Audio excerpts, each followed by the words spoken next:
आपको जानकर हैरानी होगी कि पावर ट्रांसफार्मर में कोई भी मूविंग पार्ट नहीं होता है, फिर भी यह 11,000 वोल्ट को एक्सट्रीमली एक्स्ट्रा हाई वोल्टेज पर स्टेप अप और डाउन कर देता है। इसके अलावा 3 फेज इंडक्शन मोटर और भी ज्यादा हैरान करती है, क्योंकि यह भी सेम ट्रांसफार्मर की तरह ही काम करती है, लेकिन बस रोटेट करती है।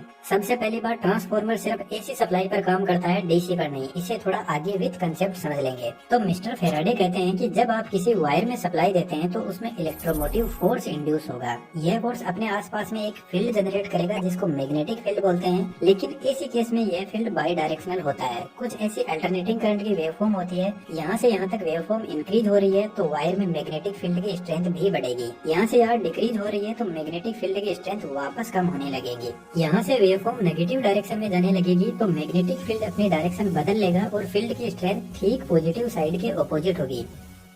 यदि कुछ ऐसी कोयल में ऐसी सप्लाई दी जाएगी तो इसमें मैग्नेटिक फील्ड कुछ इस टाइप का होगा, जिसमें नॉर्थ और साउथ पोल भी जनरेट होंगे, लेकिन यह पोल बदलते रहेंगे अकॉर्डिंग टू वेवफॉर्म। यदि इसी कंडीशन में डीसी सप्लाई दी जाएगी तो कोयल का मैग्नेटिक फील्ड कांस्टेंट होगा, जिसकी वजह से यह कोयल एक स्ट्रॉन्ग मैग्नेट की तरह काम करेगी। इस कोयल को इंडक्टर भी बोल सकते हैं और डीसी सप्लाई में इंडक्टर शॉर्ट सर्किट हो जाता है, क्योंकि इसमें कोई फ्रीक्वेंसी होती ही नहीं है, इसलिए ट्रांसफार्मर डीसी पर ऑपरेट नहीं करते हैं। यदि पावर ट्रांसफार्मर में डीसी सप्लाई दी गई तो अपने आसपास में इतना स्ट्रॉन्ग मैग्नेटिक फील्ड जनरेट करेगा कि यह सभी चीजों को अपनी तरफ खींच लेगा।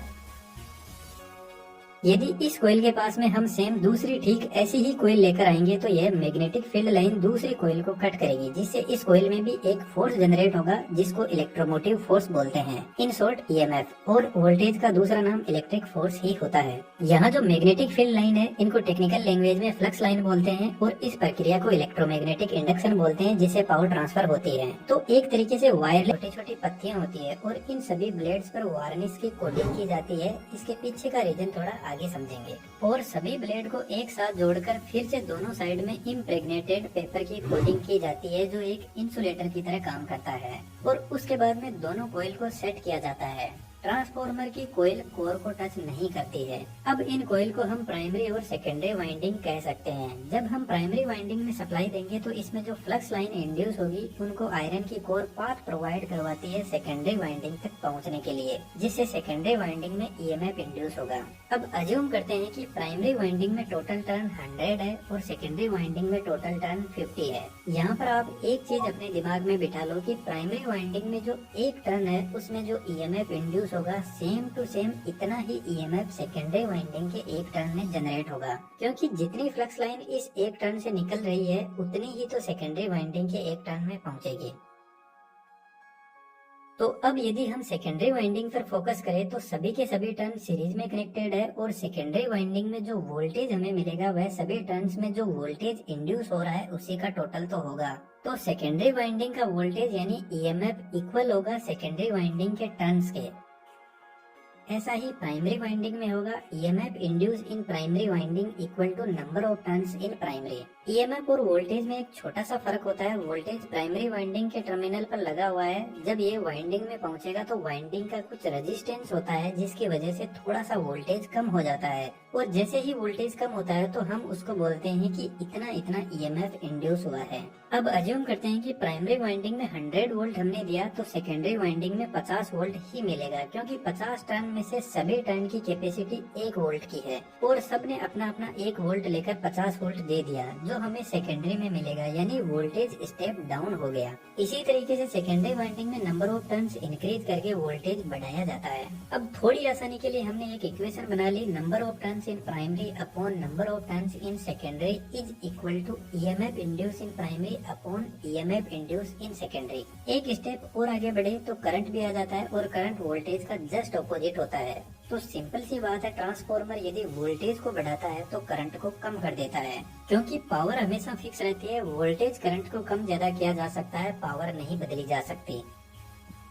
जब ट्रांसफार्मर में सप्लाई दी जाती है तो according to Faraday EMF induce होगा और ईएमएफ फ्लक्स लाइन भी जनरेट करेगा। इसके अलावा जो ट्रांसफार्मर की कोर है उसमें सर्कुलेटिंग करंट भी जनरेट होगा और इस सर्कुलेटिंग करंट को एडी करंट बोलते हैं, जिसकी हमें बिल्कुल भी जरूरत नहीं है।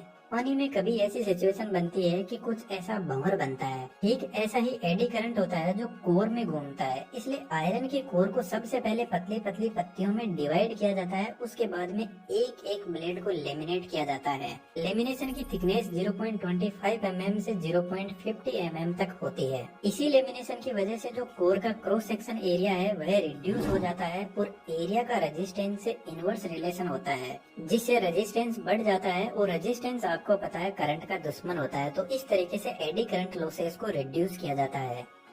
पावर ट्रांसफार्मर में जो आयरन की कोर होती है वह एक्चुअल में cold rolled green oriented silicon steel की बनी होती है, जो हिस्टेरिसिस लॉसेस को रिड्यूस करती है। हिस्टेरिसिस लॉसेस मैग्नेटिक फील्ड की डायरेक्शन बार बार चेंज हो रही है, इसी की वजह से इंड्यूस होते हैं। और आपको पता है जो ट्रांसफार्मर में हमिंग नॉइज सुनाई देती है वह इसी मैग्नेटिक फील्ड के बार बार चेंज होने की वजह से सुनाई देती है, जिसको मैग्नेटो स्ट्रिक्शन बोलते हैं। इस मैग्नेटो स्ट्रिक्शन की वजह से ट्रांसफार्मर की कोर एक्सपेंड और कॉन्ट्रैक्ट होती है, जो एक हमिंग नॉइज जनरेट करती है।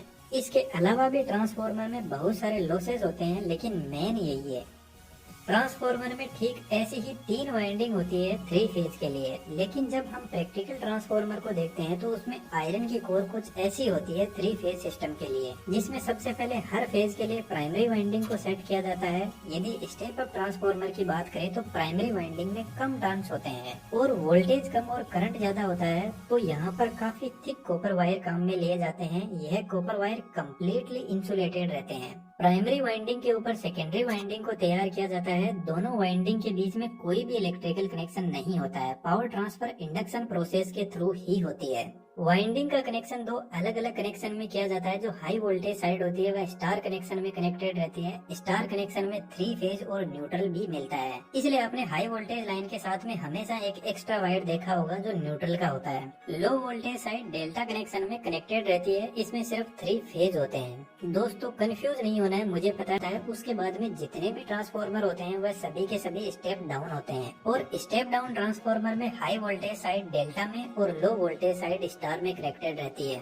दोस्तों आपके लिए एक छोटा सा क्वेश्चन है और इसका रिप्लाई यदि आपने सही से दे दिया तो आपके कमेंट को मैं पिन जरूर से करूंगा। ट्रांसफार्मर की एक साइड स्टार में कनेक्टेड रहती है तो दूसरी साइड डेल्टा में कनेक्टेड रहती है, और ऐसा हमेशा ही होता है कि ट्रांसफार्मर की एक साइड दूसरी साइड के जस्ट ऑपोजिट कनेक्शन में कनेक्टेड रहती है। रीजन फाइंड आउट करके कमेंट में जरूर से लिखना। ट्रांसफार्मर की वाइंडिंग को टैंक में रखा जाता है और टैंक में ऑयल भरा रहता है। ट्रांसफार्मर में मिनरल ऑयल और सिंथेटिक ऑयल यूज होता है, जो एक पेट्रोलियम प्रोडक्ट ही है। इस ऑयल के 2 पर्पज है। यह ट्रांसफार्मर में कूलिंग भी करता है और इंसुलेशन भी प्रोवाइड करवाता है। इतना सब होने के बाद ट्रांसफार्मर को पैक कर दिया जाता है। ट्रांसफार्मर की वाइंडिंग बॉडी से टच नहीं हो जाए इसलिए हाई वोल्टेज और लो वोल्टेज साइड के लिए बुशिंग लगी रहती है, जो एक इंसुलेटर ही है।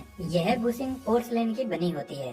पावर ट्रांसफार्मर के साइड में बड़े बड़े रेडिएटर लगे रहते हैं, जिनके अंदर कुछ ऐसी पतली पतली प्लेट होती है और बीच में से एयर फ्लो होने के लिए जगह होती है। जब ट्रांसफार्मर फुल लोड पर होता है तो वाइंडिंग काफी गर्म होने लगती है और वाइंडिंग के कांटेक्ट में आकर ऑयल भी गर्म होने लग जाएगा और ऑयल गर्म होकर ऊपर उठने लगेगा और रेडिएटर से होकर फ्लो होने लगेगा। रेडिएटर बेसिकली जो ऑयल का सरफेस एरिया है उसको इंक्रीज कर देता है, और जब ऑयल गर्म रेडिएटर से फ्लो होगा तो नेचुरल एयर इस गर्मी को लेकर आगे निकल जाएगी। पावर ट्रांसफार्मर में कूलिंग के लिए रेडिएटर पर बड़े बड़े फैन भी लगे रहते हैं, जो ऑटोमेटिकली ऑपरेट करने लग जाते हैं जब ट्रांसफार्मर ज्यादा गर्म होता है। तो जब ट्रांसफार्मर अपने रेटेड टेम्परेचर से 10 डिग्री सेंटीग्रेड भी ऊपर चला जाता है तो इंसुलेशन की लाइफ हाफ हो जाती है। ट्रांसफार्मर के ऊपर एक बड़ा और टैंक लगा रहता है जिसको कंजर्वेटर बोलते हैं। इसमें ट्रांसफार्मर के लिए एक्सेस ऑयल भरा रहता है। यह टैंक ऑयल से आधा ही भरा रहता है, क्योंकि जब ट्रांसफार्मर फुल लोड पर होता है तो ऑयल गर्म होकर एक्सपेंड करने लगेगा। तो ऐसी कंडीशन में ट्रांसफार्मर कहीं फट ना जाए इसलिए ऑयल एक्सपेंड होकर कंजर्वेटर में चला जाता है। कंजर्वेटर से एक डिवाइस और कनेक्टेड रहती है जिसको ब्रीदर बोलते हैं। तो ऑयल एक्सपेंशन की वजह से गैस बाहर निकलेगी, उसको ब्रीदर से एनवायरनमेंट में छोड़ दिया जाता है। लेकिन ब्रीदर का काम कुछ और ही होता है। जब ट्रांसफार्मर का तेल ठंडा होगा तो वापस कॉन्ट्रैक्ट होने लगेगा और ट्रांसफार्मर बाहर से हवा को अंदर खींचेगा। इस कंडीशन में एनवायरनमेंट के अंदर एयर में बहुत ज्यादा मॉइस्चर कंटेंट होता है और यह मॉइस्चर ट्रांसफार्मर के ऑयल में चली गई तो वाइंडिंग डैमेज हो जाएगी। इसलिए ब्रीदर में सिलिका जेल भरा रहता है जो मॉइस्चर कंटेंट को एब्जॉर्ब कर लेता है। कई बार ऐसा भी हो सकता है कि ट्रांसफार्मर ओवरलोड की वजह से वाइंडिंग इंसुलेशन डैमेज हो जाता है और ऑयल में बबल्स क्रिएट होने लगते हैं, और इन बबल्स की वजह से ट्रांसफार्मर में बहुत सारी गैसेस इंट्रोड्यूस होती है और ट्रांसफार्मर टैंक का प्रेशर बढ़ने लगता है। तो कंजर्वेटर और ट्रांसफार्मर टैंक के बीच में एक रिले लगी रहती है जिसका नाम बखोल्स रिले है। यह रिले पूरी की पूरी ऑयल से भरी रहती है और इस रिले के अंदर एक ट्यूब होती है जो एक एंगल पर कुछ इस तरीके से सेट रहती है और इसके अंदर मरकरी भरा रहता है, और मरकरी आपको पता है एक कंडक्टिंग मेटल है। तो ट्रांसफार्मर टैंक में प्रेशर बढ़ने की वजह से टैंक में गैस जनरेट हो रही है, वह इस रिले में आने लगेगी और ऑयल धीरे धीरे कम होने लगेगा। इस प्रेशर की वजह से यहाँ पर लगा फ्लोट भी स्ट्रेट होने लगेगा, जिसकी वजह से फ्लोट से जुड़ी मरकरी इन दोनों कॉन्टेक्ट के बीच में कनेक्शन बना देगी और एक जबरदस्त अलार्म बजने लगेगा। अलार्म को सुनकर जीएसएस में बैठा हुआ जूनियर इंजीनियर ट्रांसफार्मर को ट्रिप कर देगा, लेकिन मान लो कि अलार्म काम ना करे तो बखोल्स रिले के अंदर सेम ऐसी ही एक ट्यूब और होती है। तो जब सीवियर फॉल्ट होता है तो गैसियस प्रेशर बढ़ने की वजह से ऑयल और नीचे आने लगेगा और यह स्विच भी एक्टिवेट हो जाएगा ठीक ऊपर वाले जैसे ही। इस स्विच का काम है ट्रांसफार्मर के पास लगे सर्किट ब्रेकर को सिग्नल भेजना, जिससे सर्किट ब्रेकर ही ट्रांसफार्मर को ट्रिप कर देगा। एक वर्स्ट सिचुएशन और लेकर चलते हैं, मानकर चलते हैं कि सर्किट ब्रेकर भी ऑपरेट नहीं हुआ और टैंक के अंदर जबरदस्त ऑयल का प्रेशर क्रिएट हो गया।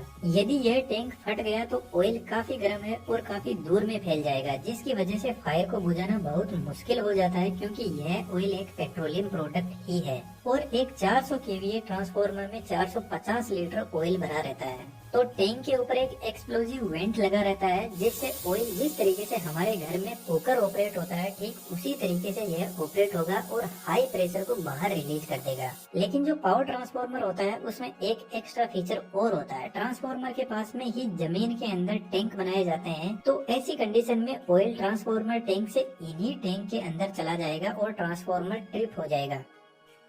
लेकिन दोस्तों, पावर ट्रांसफार्मर को स्टार्ट करना कोई आसान काम नहीं है। जब ट्रांसफार्मर को ऐसे ही स्टार्ट कर दिया जाता है तो हाई इनरस करंट जनरेट होता है, जो फुल लोड करंट का 4 से 5 गुना होता है, जो वाइंडिंग को डैमेज कर सकता है। इसलिए पावर ट्रांसफार्मर को हमेशा इस वेवफॉर्म के पीक पॉइंट पर स्टार्ट किया जाता है ताकि इनरस करंट को रिड्यूस किया जा सके। ट्रांसफार्मर को लाइन से कनेक्ट करने से पहले प्राइमरी वाइंडिंग की तरफ एक सर्किट ब्रेकर लगा रहता है फॉल्टी सिचुएशन में ट्रांसफार्मर को ट्रिप करने के लिए, और उससे पहले लाइटिंग अरेस्टर लगा रहता है जो लो रेजिस्टिव पाथ प्रोवाइड करवाता है और लाइन में आ रहे एक्स्ट्रा चार्ज को ग्राउंड कर देता है। पावर ट्रांसफार्मर काफी हेवी और कॉस्टली इक्विपमेंट आते हैं, यदि ये डैमेज होते हैं तो बहुत सारे इक्विपमेंट को डैमेज कर देते हैं, इसलिए इनकी सेफ्टी बहुत जरूरी है। यदि आप इंजीनियरिंग फील्ड से हो तो एक बार पावर ट्रांसफार्मर 400 केवीए या 220 केवीए जीएसएस में जाकर जरूर से देखना, आपको बहुत कुछ